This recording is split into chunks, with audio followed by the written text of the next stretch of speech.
Hey guys, MG here from Nitecore Singapore. So I've been testing both the IzzCool 30 and IzzCool 40 for 3 weeks during Singapore's hottest stretch, and I want to give you my honest assessment on whether these portable aircon fans are worth buying. So in tropical climates like Singapore, you're dealing with both heat and humidity. Most of us has tried the usual solutions, the handheld fans, the neck fans, the misting bottles. Now regular handheld fans like this just move hot air around you. So on hot and sunny days, it feels like you're holding a hairdryer. Now neck fans like this, the NEF20, are hands-free and convenient, but some don't like the weight around their neck. The solution is a combination of mist and fan. So when you're hot but not sweating yet, the mist acts like artificial sweat, giving your skin that cooling effect before your body's natural system kicks in. The trick is short bursts like this, not continuous spray like this.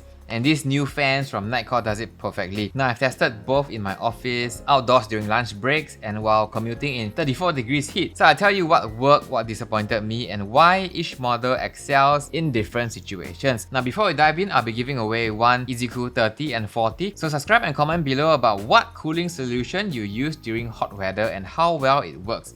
Once we hit 500 likes, I'll reply to the winning comment. Now here's how they work. Both models use an ultrasonic atomizer here that creates fine mist combined with fan blades to blow air through, and you should know the difference before choosing between them. The IzzCool 30 uses a traditional 7-blade design with a 3500 mAh battery.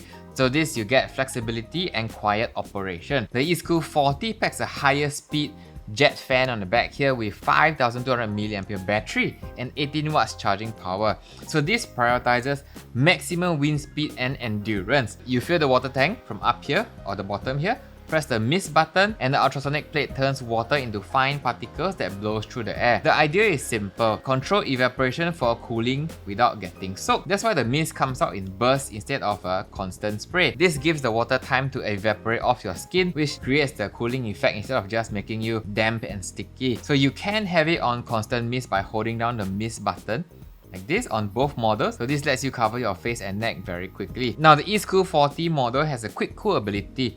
From off, you can press both buttons down, the back and the front. Bam. And the mist will come on at full blast, the fan will come on at full blast. Alright, cool yourself down. Alright, once you're done, let go and everything stops. So there's no need to cycle through multiple button presses to turn on and go to high level and then turn off again like this. Now both models have a manual lockout switch. The older IzzCool 10 here didn't have this, and I learned the hard way when this mist turned on in my bag and it soaked everything inside. With the lockout switch, you can safely carry this without worrying about accidental activation. Right, the switch is here on the back here and on the side here. It also acts as a kill switch, so when the fan is on, just flick the switch, turns off, and everything goes into your bag. Very easy to use. Both have rubber bases here and on here when it's sitting down like this for stability, and both can be used while charging, which is perfect for desk work or long events with power access. Now the way you refill the water is much better now compared to older models. On the IzzCool 30, you just slide the lock lid back here, pop it open, and pour directly in here. The opening is wide enough that you don't spill, and the lid locks pretty securely. The IzzCool 40 ring tank design is clever. You slide the top lid lock here and you can access the tank opening. The ring design gives you more water capacity, and the see-through material helps you see the water level at all times. Very useful. Now pro tip, if you're not using the fan for long periods, remember to dry out the water as it can get smelly and slimy after 2 to 3 weeks. Now cleaning the fan is also easy. The IzzCool 30's rear cover here comes off after you remove the leader screw on top, so you can clean the fan blades and internal components when the dust builds up. The IzzCool 40 however takes a different approach. There is no maintenance access at all. Those tiny jet fan blades spinning at 36,000 RPM will fling dust away before it can settle. So the speed at which it turns prevents build up, so it stays clean without user intervention.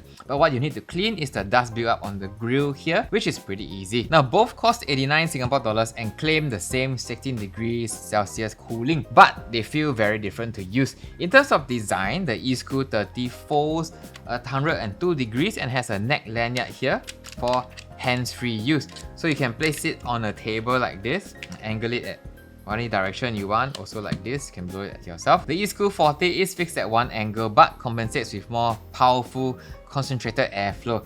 Now in terms of noise level, the IzzCool 30 is quiet enough for office work and phone calls. The IzzCool 40 produces a high-pitched sound from its high-speed fan, very noticeable. It's okay outdoors, but in an office setting I find it too loud and it will annoy the person sitting next to you. So here's a quick comparison of the fan sound of the IzzCool 40.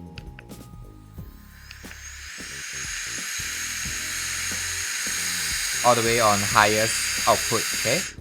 Now here's the IzzCool 30.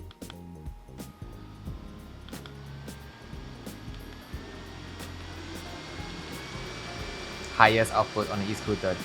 Much quieter. Now mist direction, this is important. The IzzCool 30 fires the mist upwards into the fan blade, so the airflow captures the mist and carries it to your face directly. The IzzCool 40 shoots it straight forward, separate from the fan's airflow. So this means the mist often doesn't get picked up by the air current. In still air conditions, this works perfectly fine, but any air movement, if a slight breeze or even from walking quickly, and the mist stream can mist you entirely. I wish they angled it slightly upwards, but I don't know why they did not. So in terms of airflow coverage, the IzzCool 30's larger blades create a wide, gentle airflow that covers your whole face naturally. The IzzCool's 40 jet fan creates an intense, concentrated airflow that's powerful but focused on a smaller area.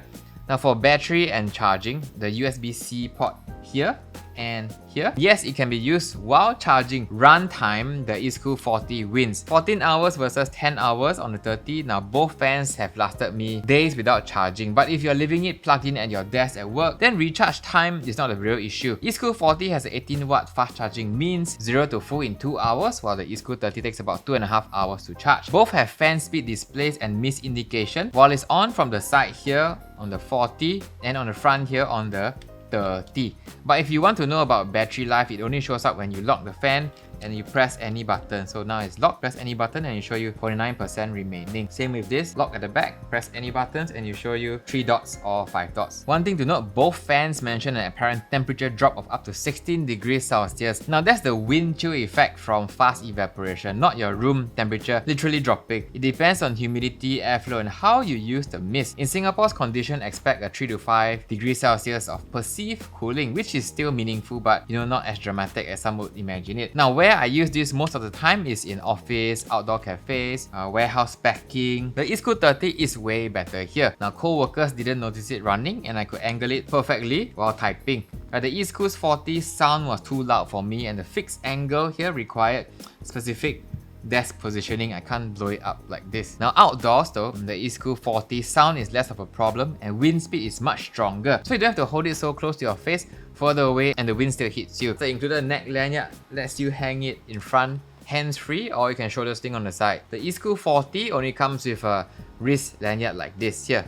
Okay, now this really feels very nice. You can shorten the strap higher or lower to cool the most important parts, which is your neck and under your face area. Now how long does the mist last? Both need refilling every hour or so. The hole is big enough to pour from a water bottle, so it's easy to top up on the go. Nitecore recommends using distilled or purified water, or you have calcium buildup in the atomizer. Now at 89 Singapore dollars each, these aren't impulse purchases. You are paying for the integrated mist function and way better build quality compared to basic fans. Now if you ask me, both models justify their cost through different strengths and both excel in their intended use cases. The IzzCool 30 is the better choice for most people who need flexible, quiet, personal cooling. Its adjustable positioning, portability, quiet operation, and reliable mist delivery makes it ideal for office workers, students, and frequent travelers. The IzzCool 40 is the better choice for people who want maximum cooling power and long battery life. If you work long indoor shifts in still air and need the strongest possible airflow, or value maintenance-free operation, you don't have to clean the blades at all, the extra power and 14-hour runtime justifies the trade-offs in noise, flexibility, and mist delivery. And both offer excellent battery life for all-day use. Both are available at Nitecore.sg with our usual 60-day money-back guarantee, so you can test them in your specific environment risk-free. So that's my assessment after 3 weeks of testing. The IzzCool 30 lives in my work bag for daily office travel use, while I recommend the IzzCool 40 for outdoor and anyone who needs maximum cooling power and don't mind the mist delivery limitations. Now let me know if you have specific questions about how they perform in different scenarios. Links to both models are in the description box below.